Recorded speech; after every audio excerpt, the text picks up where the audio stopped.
How people respond to stress. Stresses occur which are caused by environmental changes, um, which cause a stress response. An example of this would be losing a family member, which causes a huge stress on an athlete and can massively affect their performance.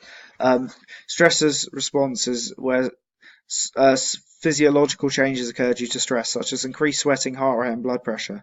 Stress experience is what happens, um, which is the way someone psychologically responds to stress. An example of this would be cognitive worry, or someone through positive thinking may be able to minimize their stress experience and not experience as much worry. Um, Psychological reasons why people do exercise. Mental health, physical health, makes you feel good by getting chemical endorphin release. Fun to play, allows you to socialize and make connections with peers, makes you look good and therefore boosts self-esteem and creates a sense of self-worth. Psychological reasons why people don't do exercise. Laziness, fear of failure, anxiety, embarrassment, indecision, lack of confidence. There are different determinants such as personal determinants such as income, education, motivation levels, feelings, and personal history. Environmental factors also include family, friends, weather, facilities. Um, Activity-related factors include frequency and intensity of behavior, difficulty and duration of activity.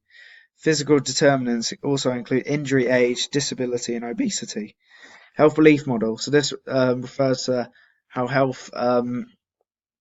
how someone believes exercise will affect their health, and how likely they are to engage in healthy behaviour. So perceived susceptibility is whether someone thinks they will get health issues and how likely they are to get a health condition. Um, how likely they think they are to get a health condition. Perceived severity is how seriously someone reacts when they find out they have a health condition and what action they're willing to take. Perceived benefits is how seriously someone thinks the exercise will benefit them and how seriously they will take fitness advice, and how likely they are to engage in healthy behaviour to get benefits from exercise.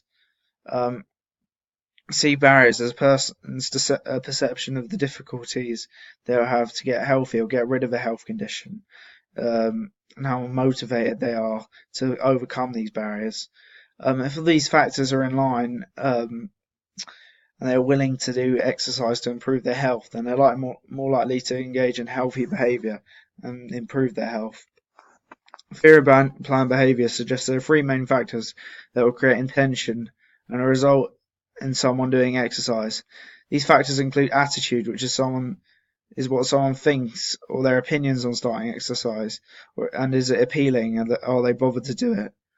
Another factor is that can determine whether someone starts exercise as a subjective norm, which is everything around you, such as family, friends, doctors, and whether a sport you decided to take up is considered normal by society, such as a common sport, such as football, versus an uncommon sport. The last factor is perceived behavioural control, which is how easy it is to make a healthy change and does it require a lot of time and effort. If these three main factors are in line, then we will see a person is more likely to achieve an intention, and this will result in are more likely to carry out actual behaviour in the form of exercise. If these three factors aren't in line, then they're less likely to carry out exercise. The transtheoretical model refers to the stages of whether someone is in the making of doing exercise or thinking about doing exercise or not thinking about doing it at all. So pre-contemplation is where someone who doesn't engage in regular exercise and doesn't want to start and has no intention to start. Contemplation is someone who has thought about taking out exercise but isn't yet ready to commit and take action within 6 months. But isn't committed to take action within 6 months. Preparation is when someone who seriously considers starting exercise and has taken some steps towards the objective, such as preparing to exercise. An example of this would be buying a gym membership or gym clothes in preparation to start exercising. Action is the physical starting of exercise consistently for a period of less than 3 weeks. 6 weeks. Maintenance is sticking to exercise for a prolonged period of time, of 6 months or longer. Termination is sticking to this exercise indefinitely, and there's no temptation to relapse. Relapse is giving up on exercise and stopping. This can occur in the action phase where they stop exercising consistently and go and drop down to one of the other lower phases, such as pre-contemplation or contemplation. Survey analysis. So if we're looking at our survey, we found the main reason that most people didn't exercise was because of lack of motivation and excuses. This was supported as 75% of people said the main reason for not this was the main reason for not exercising as much as they should. This can be linked to the health belief model and perceived barriers, as a majority of them made excuses due to their perceived barriers stopping them from exercise. The subjects believed that that time and lack of motivation was their main perceived barriers, which inhibited them from doing exercise. We also saw that 25% of people had a physical barrier in the form of injury, which inhibited them from being able to exercise properly. We saw that people were largely influenced by their peers, and this was shown by 100% of people saying that if a friend was to start doing exercise, then they would be more likely to start exercising with them. This shows that people are heavily influenced by their peers and can be linked to the theory of planned behaviour model under the subjective norm, which plays a massive role in whether someone actually takes action during exercise. The subjective norm for these subjects was their friends starting exercising, suggesting the environment plays a huge role in whether someone starts exercise. Question 17, which was, do you think starting a new exercise regime would be beneficial? The results showed the majority of people thought that starting an exercise regime would be beneficial.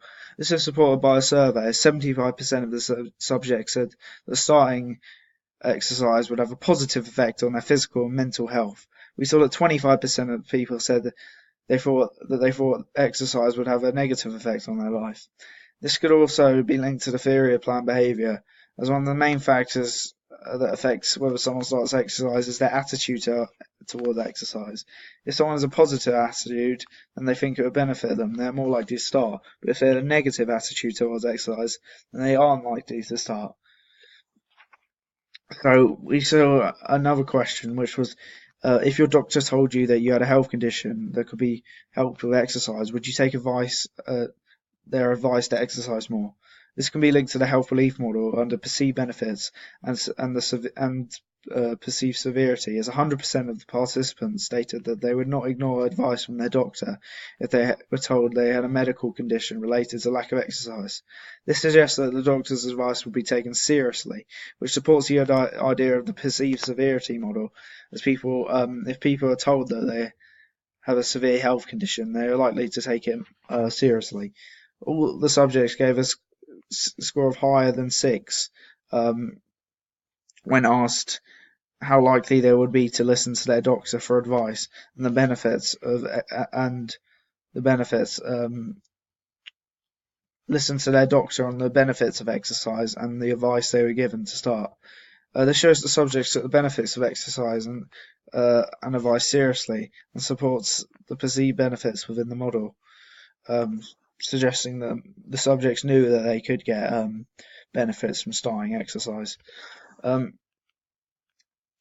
Question 4 was, have you ever considered taking up a new sport? The results from this question support the theory model, as we saw that 75% of the participants contemplated taking up a new sport, but failed to move into the action phase due to them not maintaining or even attempt to try this new sport. This shows that the majority of people thought and contemplated making a change to their lifestyle, and the intention was there for the failure for the subjects to have proper preparation to do exercise and therefore take no action. It was shown that 25% of students stayed in the pre-contemplation stage due to their mindset and unlikeness to engage in healthy behaviour and not recognising the changes needed. In relation to question 3, which was how motivated are you to do exercise on a scale of 1 to 10, it showed that 75% of people had self-motivation score under 5, which can be linked to perceived behavioural control in the planned theory model, as the main reason they didn't start exercise was that they thought it was too much effort to make a change. This shows they had lower motivation levels, which resulted in lower levels of exercise. Another question was, are you influenced by your family and friends to do more exercise? Um, the results linked to the planned theory model, as 75% of people said that they have been influenced by family members or peers to increase their exercise amount, and this can be shown as a positive subjective norm, along with perceived behavioural control, which could lead to a higher intention to do more exercise and therefore result in a greater change in behaviour.